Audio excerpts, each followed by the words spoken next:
HScope is an Android app that can be found on the Google Play Store. It was developed by Martin Lauren out of Shanghai, China.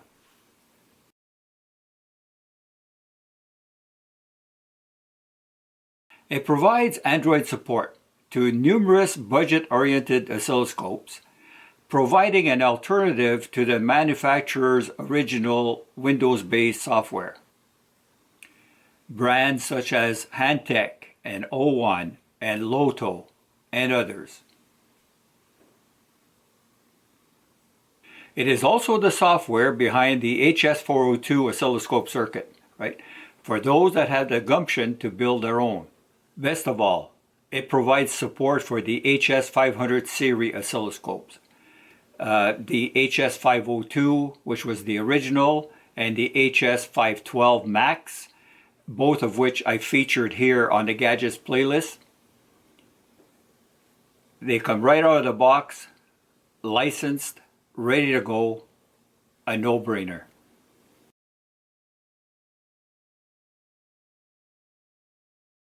It brings the portability of Android, which is what drew me to the app in the first place, like about 7 years ago. I didn't want to haul a laptop into the shop. And then, what turned out to impress me the most was that there is no begging for a capture. And when you have that waveform, it brings to bear some very sophisticated tools to measure and analyze it. And what surprised me a lot was the graphic user interface, the GUI. Right? There is just so much screen real estate here, and you need wise use of it, and Martin does that. It's also very intuitive.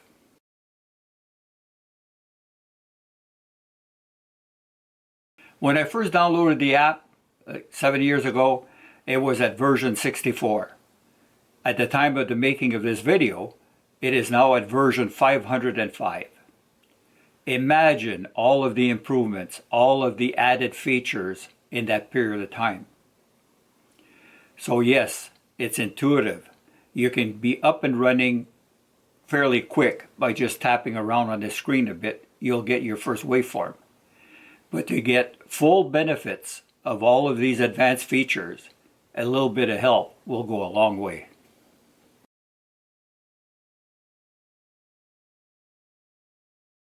The free version of HScope on the Google Play Store is to give you a feel for the app, and most importantly, to make sure that your Android device, your phone or your tablet, and your model of oscilloscope all play nice with HScope prior to you purchasing the license for it. These licenses, ballpark figure, are in the $20 to $30 range. HScope is not open source, right? It is one man's life's work, like Martin Lauren, okay? So that's a business model. That's how he's rewarded for all of this development effort, right? Years of it. It's also broken down into modules because different people have different needs and interests, okay? So that the development cost is borne really by the group with that specific interest. So you got like an automotive license. Audiophiles will have the audio license. And there are people that are interested in vibration analysis and so on. Other people want to decode. There's a digital license, okay? So that's the business model. I want to make clear at this time that although from time to time Martin and I collaborate on projects, when it comes to anything monetary, I get squat. Okay? Whether you buy a license or not, I don't get anything out of it.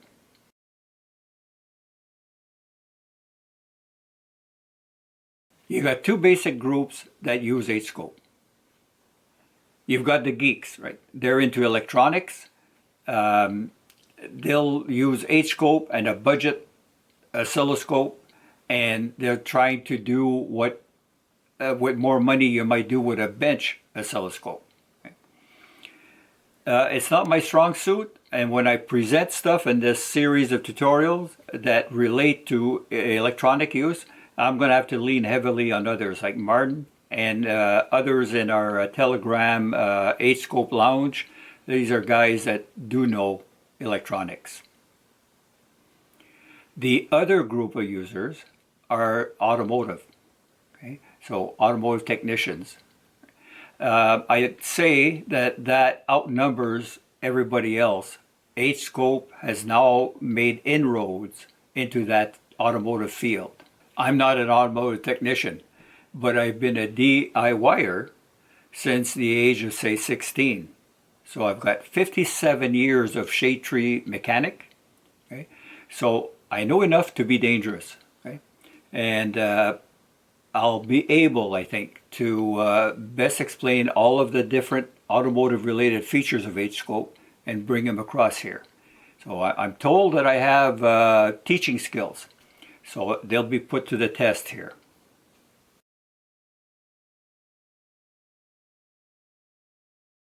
Most of the HScope supported oscilloscopes have two channels. Okay? This 512 Max has excellent two channels. There are a few 4-channel oscilloscopes that are supported by HScope. Right? You got the Handtech 1008, more channels than brains, right? The buffer is too small. The streaming speed is too slow.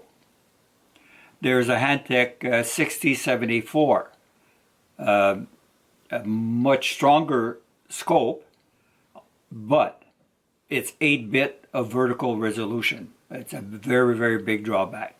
There's a couple other 4-channel oscilloscopes supported. They have that same drawback, 8-bit vertical resolution. Now, you can do quite a bit with 2 channels, okay?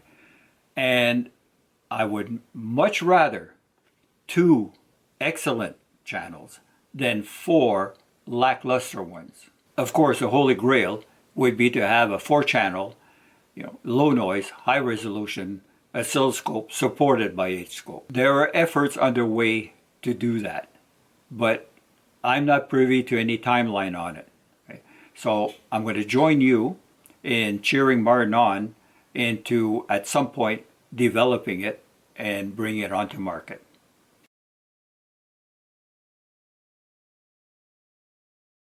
So that's my endeavor for the next little while, right? To produce a series of tutorials, right? Picking one feature or one topic at a time, and to fully explore it here in the most concise but also thorough way. All right.